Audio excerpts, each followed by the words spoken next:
Bonjour Jean Fauré. Bonjour. Vous êtes économiste au CEPI, on va parler de protectionnisme ensemble, une thématique qui est aujourd'hui de plus en plus clivante. Alors d'abord un petit rappel, depuis la fin de la Seconde Guerre mondiale, les droits de douane ont considérablement diminué. Aujourd'hui, ils ne s'établissent plus qu'à environ 2% dans l'Union européenne. Alors la question qui vient, c'est sur quoi portent les négociations aujourd'hui? Alors les négociations que conduisent l'Union européenne, elles ont trait toujours à ces droits de douane, mais plus beaucoup, comme vous l'avez dit, il y en a plus trop. Et ça se porte maintenant beaucoup plus sur ce qu'on appelle les mesures non tarifaires. Donc c'est tout ce qui va influencer le commerce d'une façon ou d'une autre, sans être pour autant un droit de douane qu'on paye simplement à la frontière. Donc je pense aux normes sanitaires, aux normes techniques, à l'accès au marché public, tout ce genre de choses.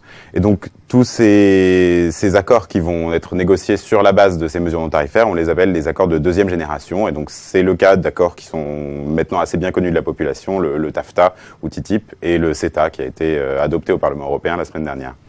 Pourquoi est-ce qu'on négocie? Quel est l'objectif derrière ces négociations? Alors l'idée pour la Commission européenne de négocier ces accords, c'est comme pour les droits de douane, de diminuer les coûts à commercer avec son partenaire. Donc là, dans les exemples que j'ai donnés précédemment, ce sont avec les États-Unis ou le Canada. Avec derrière la tête l'idée que baisser ses coûts, ça va être profitable aux deux partenaires, puisque les prix vont être moins élevés. Les prix vont être moins élevés et les entreprises vont pouvoir accéder au marché du partenaire. Alors, ce que montrent les études économiques, il n'y a évidemment pas un consensus absolu, mais c'est que globalement, on a bien un effet positif des deux côtés, mais très faible. On est de l'ordre de 0,02% de croissance pendant 15 ans pour l'Union européenne, si on prend l'exemple de l'accord avec les États-Unis. Et ce qu'il faut voir, c'est que de plus en plus, on reconnaît maintenant qu'il y a vraiment des gagnants et des perdants à chaque accord, et donc chaque secteur va devoir se positionner différemment dans ces accords. On peut penser par exemple au CETA, où dans le débat, on voit que les producteurs de produits laitiers européens sont plutôt favorables puisqu'ils auront beaucoup de nouveaux exports, mais les producteurs bovins beaucoup moins puisqu'ils vont faire face à une concurrence accrue, pour ne citer qu'un exemple. Quel est l'enjeu derrière les négociations sur les normes européennes?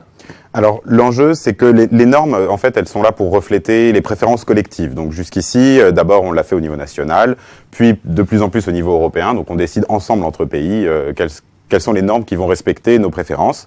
Et là, le fait de négocier avec le Canada, par exemple, sur les normes, ça veut dire qu'on va tenir compte des préférences des Canadiens pour élaborer toutes les futures normes qui vont être mises en place.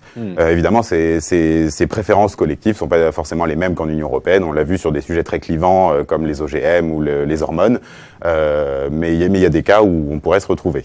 Qu'est-ce qu'il y a d'autre dans ces accords? Est-ce qu'il y a des éléments moins visibles? Alors, il y a vraiment énormément de choses très différentes. On n'a pas vraiment le temps de tout détailler ici, mais il faut pointer peut-être deux points qui ont fait couler beaucoup d'encre. La question de l'arbitrage investisseur-État, donc c'est un tribunal où les entreprises peuvent attaquer les États, ou par exemple l'ouverture des services publics qui ont suscité beaucoup de craintes. Après, il y a vraiment énormément de mesures. J'invite tout le monde à aller se renseigner plus amplement. Pour conclure, s'il faut trancher, est-ce qu'il faut accepter ces accords? Alors, je vais sûrement vous décevoir, mais je peux pas vous donner de réponse ici.